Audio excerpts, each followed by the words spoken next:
Hi up guys, it's me again. In this video I'm gonna show you how to pin messages on Discord mobile.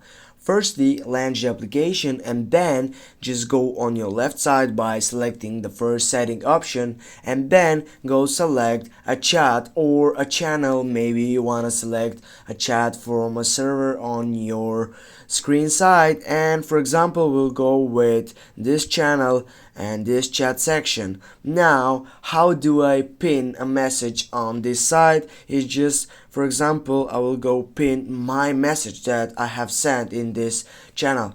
Now I need just to type and hold on the message, and here as you can see you have many options right there, and also you have the option for pin.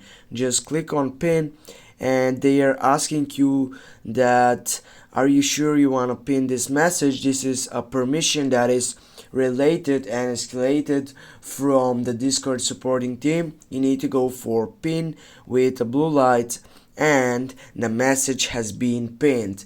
Thanks guys for watching. Don't forget to hit that like and share the video, and if you have some problems please comment down below in the section. See you soon guys.